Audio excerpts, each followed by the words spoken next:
कहानी की शुरुआत होती है केसी नाम की एक लड़की से, जो थोड़ी उदास और अकेली अपनी दोस्त के बर्थडे में रेस्टोरेंट में बैठी थी। वो बाकी लड़कियों की तरह ज्यादा चुलबुली नहीं थी, अपने में खोई खोई रहती थी। यार पार्टी के बाद क्लेयर, जिसका जन्मदिन है, उसके पिता पूछने लगे कि बेटा केसी, तुम्हारे पापा नहीं आएंगे क्या तुम्हें लेने? इस पर केसी ने बताया कि मेरे पापा नहीं है, मैं अपने अंकल के साथ रहती हूँ, उनकी गाड़ी थोड़ी खराब हो गई है, आप लोग चले जाइए, वो आ जाएंगे। लेकिन क्लेयर के पिता को उसे वहाँ अकेला छोड़ना ठीक नहीं लगा। उन्होंने केसी से कहा कि कोई बात नहीं, मैं तुम्हें घर छोड़ दूंगा। और अब केसी, क्लेयर और मार्शा तीनों गाड़ी में बैठ गई। क्लेयर के पिता गाड़ी की डिग्गी में थोड़ा सामान रखने लगे, लेकिन तभी अचानक एक अनजान आदमी उनके पास आया। गाड़ी की डिग्गी बहुत जोर से बंद हुई और कोई अनजान आदमी ड्राइवर सीट पर आकर बैठ गया। केसी ने हैरानी और डर से भरी नजरों से उस आदमी को देखा। ये क्लेयर के पिता तो बिल्कुल नहीं है। क्लेयर ने उस आदमी को रोकते हुए कहा कि भैया, आप गलत गाड़ी में बैठ गए हो। लेकिन केसी समझ गई थी कि कुछ तो गलत होने वाला है। उस आदमी ने खुद मास्क पहना और क्लेयर और मार्शा के मुंह पर कुछ स्प्रे कर दिया।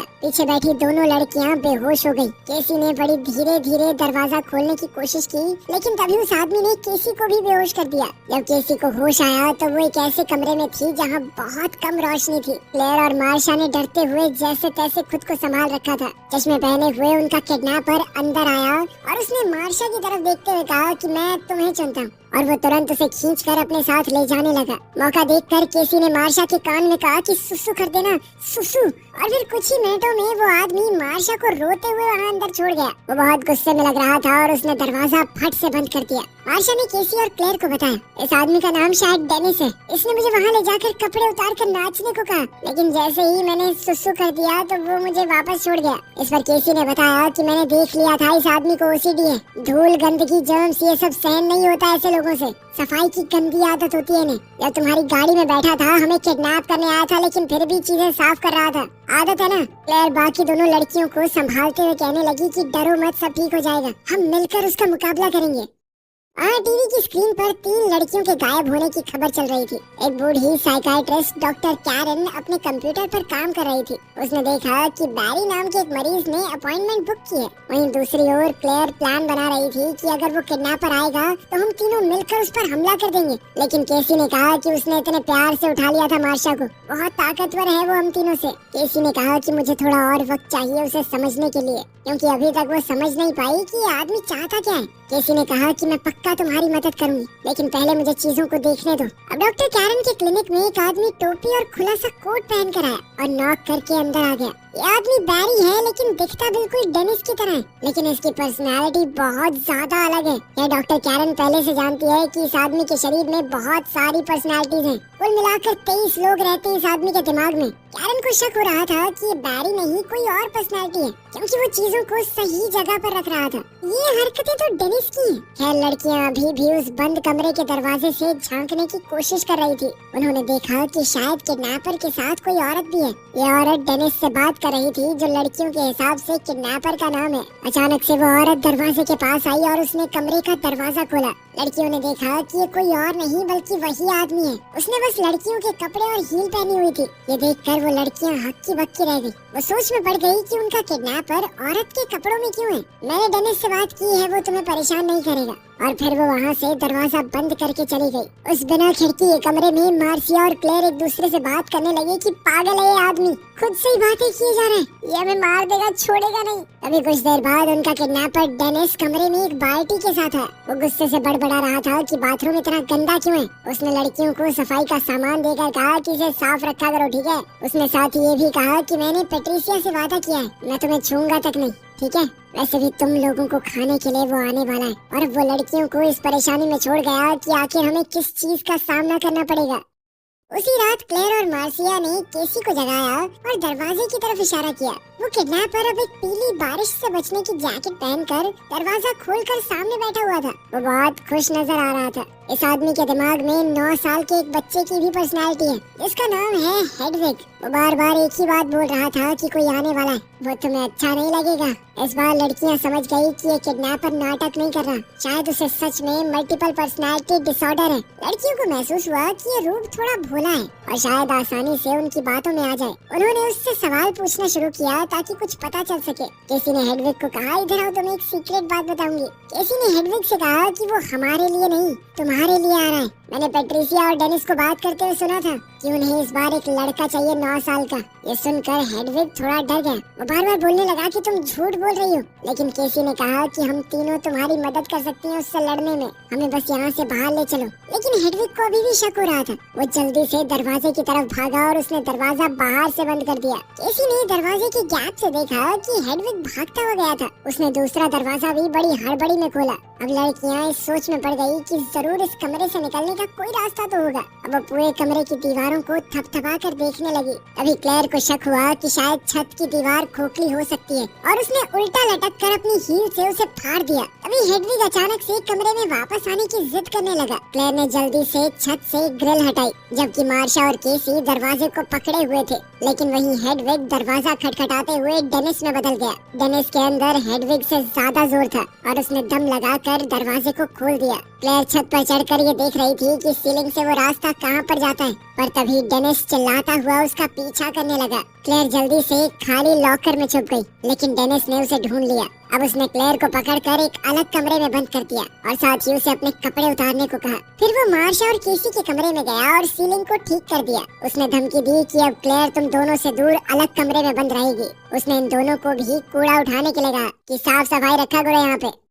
वहीं डॉक्टर कैरन अपने कुछ साथियों के साथ कंप्यूटर पर मीटिंग कर रही थी। वो सभी लोग डिसोसिएटिव आइडेंटिटी डिसऑर्डर के बारे में बातचीत कर रहे थे। डॉक्टर ने बताया कि इस तरह के इंसान के दिमाग में अलग अलग जगहें बन जाती हैं। हर एक पर्सनालिटी का अलग दिमाग होता है और यहाँ तक कि अलग ताकत भी। कॉन्फ्रेंस के बाद बैरी डॉक्टर कैरन से मिलने आया, लेकिन अब तक कैरन पहचान गई थी कि ये बैरी नहीं बल्कि डेनिस है। लेकिन बैरी ने साफ मना कर दिया कि पेट्रिसिया और डेनिस को बाहर आने की इजाजत नहीं है। कैरन बार बार सच जानने की कोशिश कर रही थी और बैरी को इस बात से बहुत चिढ़ मच रही थी। जब उसने बैरी को बाहर निकलते हुए सीसीटीवी में देखा तो कैरन समझ गई कि उसका शक बिल्कुल सही है। डेनिस या पेट्रिसिया में से कोई एक पर्सनैलिटी बैरी के रूप में उससे मिलने आई थी। उधर कमरे में मार्सिया कहने लगी कि इससे पहले कुछ हो जाए हमें यहाँ से बाहर निकलने का रास्ता ढूंढना होगा। खैर जल्द ही उनका किडनैपर पेट्रिसिया के रूप में मार्सिया और केसी के कमरे में आया। उसने इन दोनों को तैयार किया और खाना खिलाया। उसने उन दोनों को खाना खाने के लिए किचन में बुलाया, क्योंकि उसके हिसाब से दोनों अच्छी लड़कियां हैं, क्लेयर जैसी नहीं, भागने की कोशिश नहीं करेंगी। जब पेट्रिसिया खाना बना रही थी तो मार्सिया ने एक स्टूल उठाया और जोर से उसके ऊपर वार किया,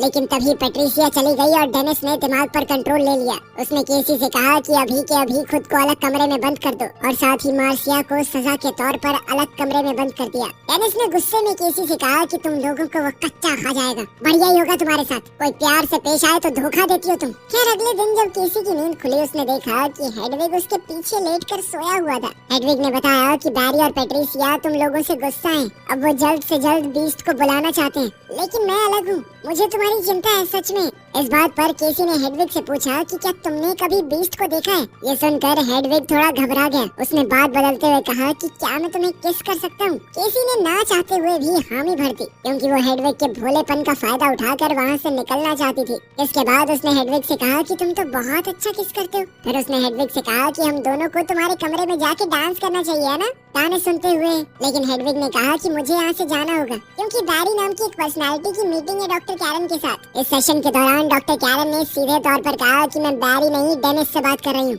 सही कह रही हूँ ना मैं। डॉक्टर कैरन ने डेनिस की बेइज्जती की, कहा कि तुम एक नंबर के बेकार इंसान हो, लड़कियों से कपड़े उतरवा कर डांस करवाना पसंद है तुम्हें। छी, कितनी गंदी हरकत है। सामने बैठा डेनिस अभी भी उसकी बात को मानने को तैयार नहीं था, लेकिन फिर कैरन कहने लगी कि अगर ऐसा करोगे ना तो बाकी 22 पर्सनालिटीज मिलकर तुम्हें खत्म कर देंगी। इस पर डेनिस ने सीधे तौर पर कहा कि मुझे और पेट्रिसिया को छोड़कर बाकी 22 पर्सनालिटीज एकदम बेकार हैं और मैं बेचारे कमजोर केविन को बचाने के लिए ही बाहर आया हूँ, वरना दुनिया उसे रौंद कर चली जाएगी। केविन दरअसल इस आदमी का असली नाम है। अब कैरन ने कोशिश की कि वो किसी तरह डेनिस से निकलवा सके कि आखिर ये बीस्ट का क्या चक्कर है, लेकिन डेनिस ने कोई खास जवाब नहीं दिया। इस सेशन के बाद जब घर जाकर हेडविग कंट्रोल में आया तो वो केसी को अपने कमरे में ले गया। केसी थोड़ी डरी हुई अंदर गई। स्टीरियो में जोर से गाने चलाकर हेडविग नाचने लगा। केसी ने कहा कि तुमने तो कहा था तुम मुझे खिड़की दिखाओगे, लेकिन इस पर हेडविग ने अपने हाथ से बनाई हुई एक खिड़की की ड्राइंग की तरफ इशारा किया। ये देखकर केसी पूरी तरह टूट गई। उसे लगा था कि एक असली खिड़की होगी, वहाँ से वो आवाज लगाकर किसी को बता पाएगी कि वो फंसी हुई है।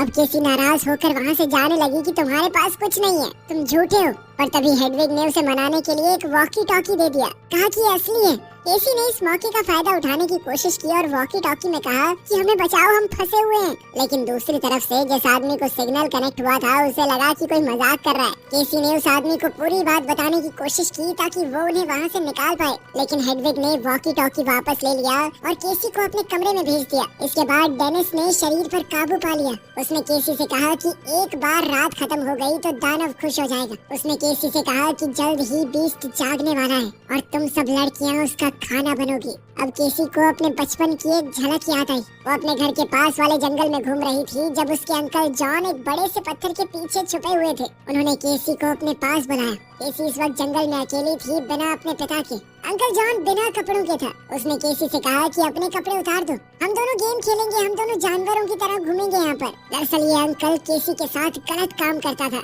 जब अंकल जॉन कपड़े पहनकर ऊपर आया तो केसी ने बंदूक उसकी तरफ तान दी, लेकिन जॉन ने एकदम से बच्ची से बंदूक छीन ली। बचपन से उसके अंकल ने कई बार केसी के साथ गलत किया था। इसी वजह से केसी गुमसुम से रहती थी, बाकी लड़कियों की तरह हंसती खेलती नहीं थी।